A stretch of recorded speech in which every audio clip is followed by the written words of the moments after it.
He was more than a dancer. He was a cultural revolution, the man who brought dancehall to life through movement. But behind the iconic moves, fame, and influence lies a tragic story. This is the life and death of Gerald Bogle Levy, Jamaica's dancehall legend. Gerald Levy, better known as Bogle or Mr. Wacky, was born on August 22, 1964, in Kingston, Jamaica. Growing up in the tough streets of Trenchtown and later Lincoln Crescent, dance became his escape and eventually his destiny. Them call it. Anytime you can say over, just say the man, the history, and the dance. The only thing me want us to come out of reggae right now, see, is for them understand the reggae thing. See, because most people, where dancing thing is concerned right now, enough people can dance, yes, but not everybody a dance, some of you. You can't DJ, I expect you to crossover. You have a DJ and dance, that's a crossover. Even this in America, them don't sing unless them dance. A years we are teaching, but at Jamaica is that them just realize that. And all up to know they still don't put it together because them call all of the dancers them name and them still not use the dancer them. By the late 1980s and early 90s, Bogle had become the face of dance in Jamaica. He wasn't just dancing, he was creating. From the Bogle to the wheelie bounce, wacky dip, and countless others. He gave Jamaica and the world a new language of movement. Woman Jackie them cause a big fight. Last night that she not move right. Bogle to one, she now bogle to one right. I done the mind is blood clot. Do you? Come Bogle with dance. He was the leader of the Black Roses crew, a tight circle of dancers that helped define the golden era of dancehall. Bogle wasn't just popular in the dancehall, he was respected by artists, DJs, and fans alike. Even international stars like Rihanna and Beyonce would later adopt Bogle-inspired moves.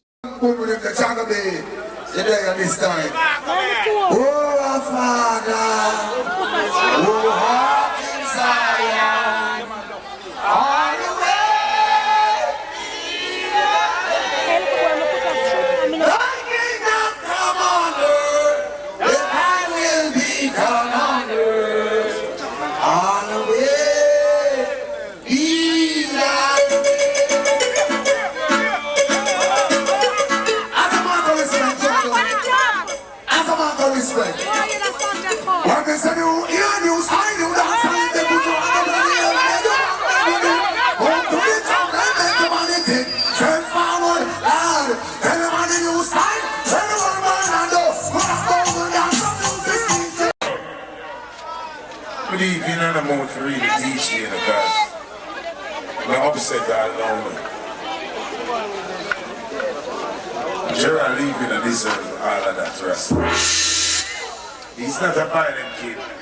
He's a jovial, jubilant, energetic, always happy, always bringing the vibes, keeping it jiggy.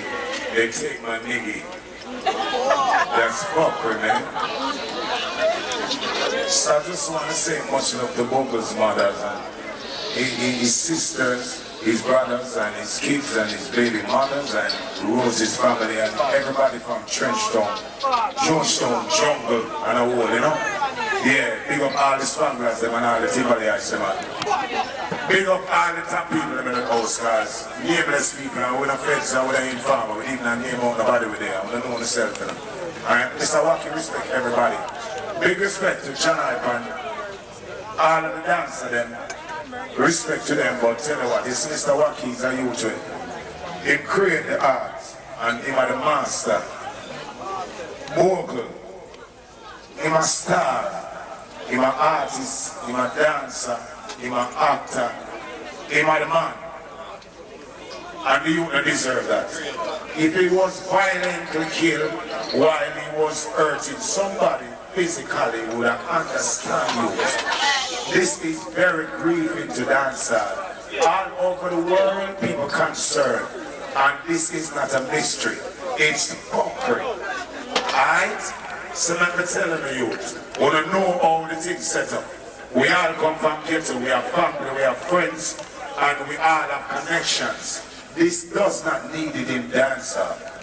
Listen to me. I don't know about nobody. Me not go down like Biggie and Tupac.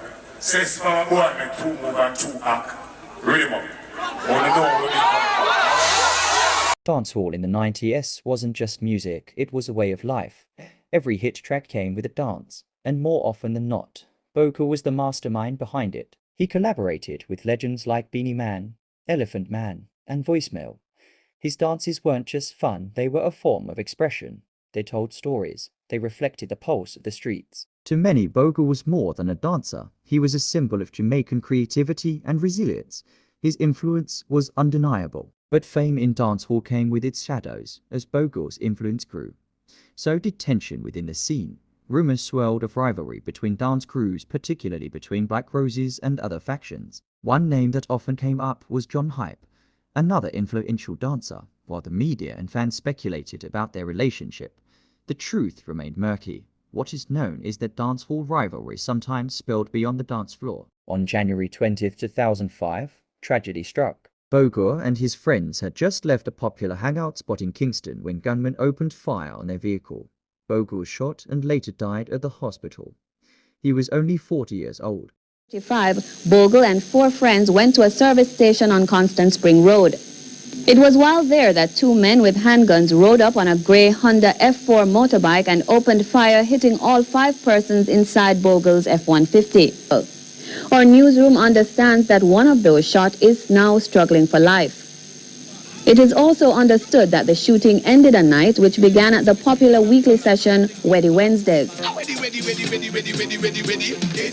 The session was staged at the Stone Love headquarters. That Bogle put the 2 chickens, labeling one Bogle and the other John Hype, also known as Jonathan Prendergast, who you see in this music video in full green gear, another popular dancehall dancer. The chicken fight, witnesses say, served as a metaphor for what some allege is a long-standing feud between the 2 dancers. Eyewitnesses say that after this spectacle, a fight broke out between patrons at Weddy Wednesday. After the altercation, that Bogle and his crew went to the service station where he met his death. But the story didn't end there. In what is perceived as a related act of vengeance, John Hype's home along Dillon Avenue, Kingston 12, was later torched. The police report that the 3-bedroom structure as well as an adjoining 5-bedroom house were partially destroyed. The CCN say a group of men went to Prendergast's house and set it on fire. As a result of the dramatic events, tension and unease are said to be at high levels within the entertainment community, with at least one popular DJ being held for questioning by the police on the circumstances leading to Bogle's murder. Member of Parliament for South St. Andrew, Dr. Omar Davies, did not offer an opinion on what occurred, but in a visit to the area after learning of the incident, cited his unwillingness to become involved in hearsay. In anticipation of fallout from the events which occurred, Dr. Davies did promise to secure his constituents. Well, there are some persons here who were at the dance with Bogle, and they have indicated to me what their views and what happened. But I've told them that they should make statements to the police. And I've also reassured them that the Superintendent Hewitt is here to ensure that the area is protected. The ugly developments of Thursday morning have been contextualized against what CVM News understands has been a long-standing dispute between participants in the incident this morning. Leaving behind a legacy of moves as iconic as he became, it is now up to the police to ensure that his death doesn't become, by his own words, unsolved mystery. Oh, so badly. Jamaica was stunned. The dancehall community was in mourning. The streets he once lit up with joy were now flooded with grief, and to this day, his murder remains unsolved. Even in death, Bogle's legacy dances on. Every time someone does the Bogle, the Rhodey Boat, or the Wacky Dip, they're honoring the man who made dance a centerpiece of Jamaican culture. Artists still pay tribute to him. His name is etched into dancehall's history, and in every dancehall session across the globe from Kingston to Tokyo, Father Bogle lives on. Gerald Bogle Levy was more than a dancer. He was a cultural icon, a creator, a king of rhythm. His life was full of light, and though it ended in darkness, that light continues to shine. Rest in peace, Father Bogle. The dance never dies. A man jacking them cars a big pipe. Cause on it as a she nah move right. Bogle to one, she nah bogle to one right. I done the man is blood clot. Do you?